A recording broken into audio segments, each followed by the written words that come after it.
Hi, everybody. This is Hua. And today I am going to take a little break from storytelling, and I'm just here to share with you a little bit about relationships. That's right, relationship. Not the relationship between me and you, but the relationship between you and the person who matters most in your life. Your partner, your spouse, the person who stands beside you.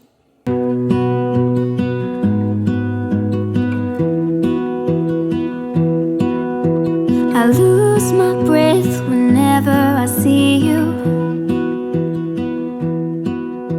You stole my heart.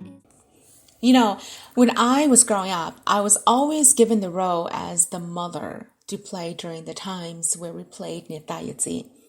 I was one of the older children among the group, and so I was always told to be the mom. I hated it.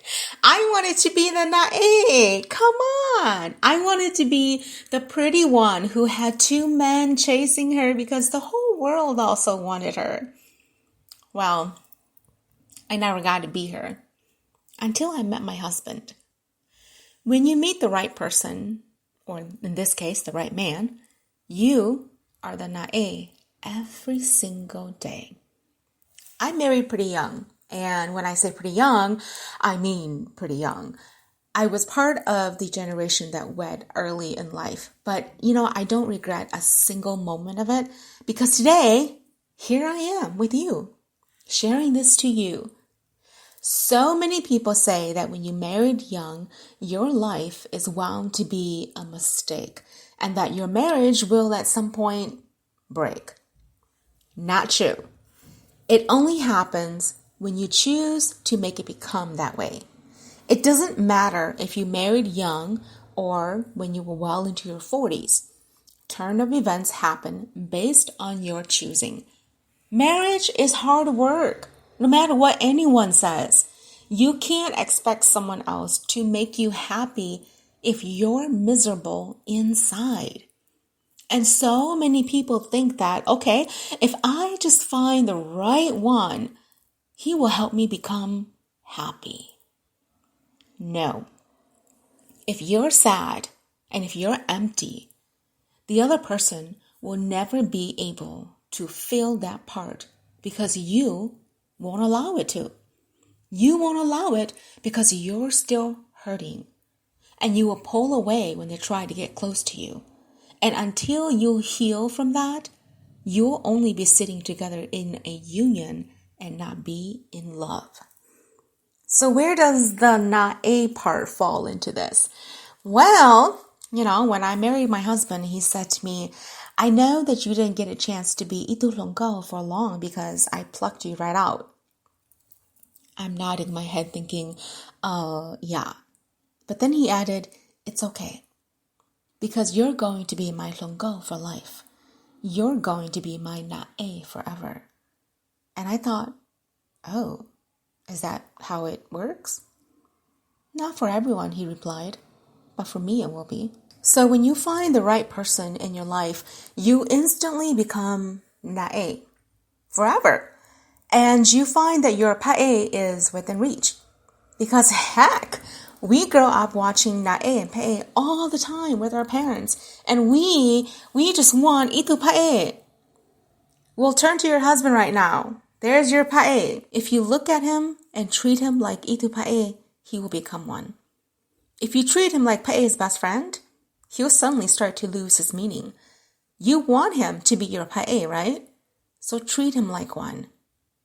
And for the men, if you want your wife to look like nae material, treat her as such.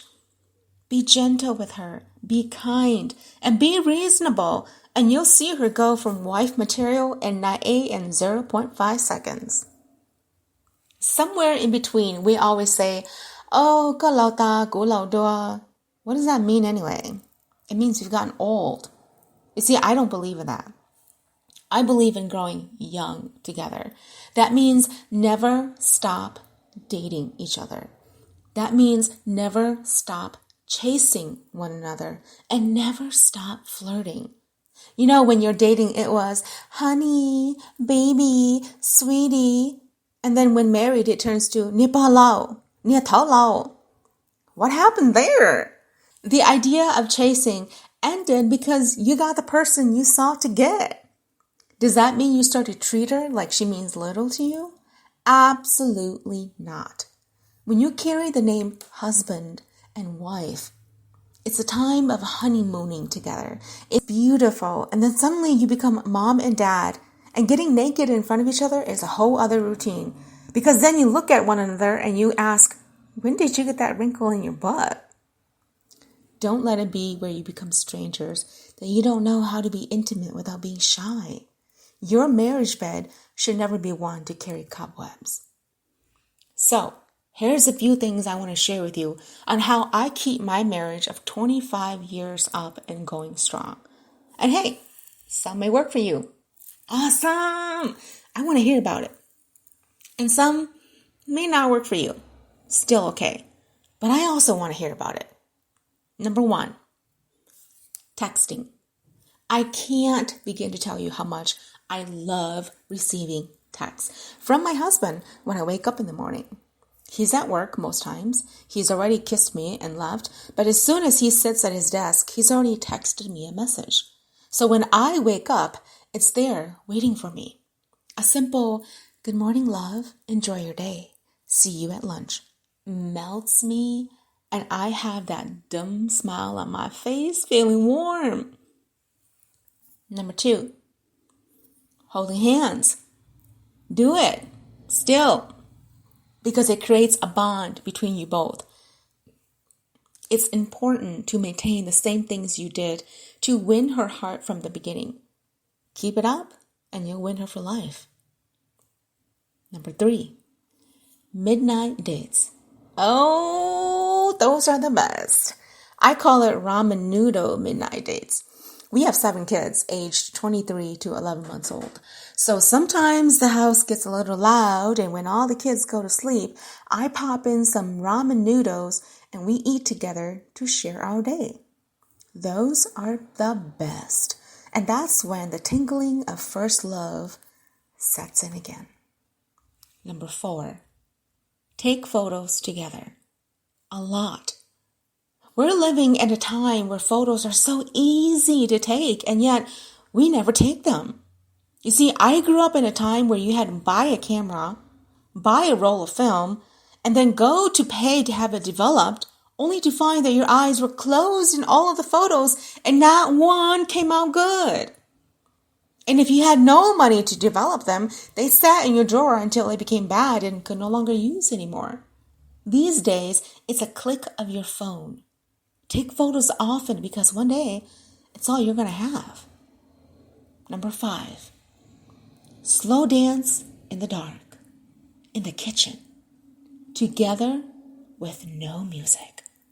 Why must you need music to slow dance? Just simply take her hand, pull her close, and move together as one. Ask her how the day was. Ask how you can help her feel better. Ask him what he'd like to do for the weekend.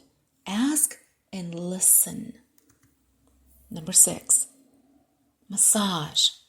Relax together. Light a few candles, turn on some soft jazz music, buy some of those nice smelling body oil you can get from Amazon, and just help each other relax. You work 8 hours a day, and so does he, maybe even more. Relax together. When you're stressed, things don't always work out like planned, and you're irritated, which means you tend to speak what you don't mean. So relax together. Prescription for the week? Find time together. Go out on a date. Relax together.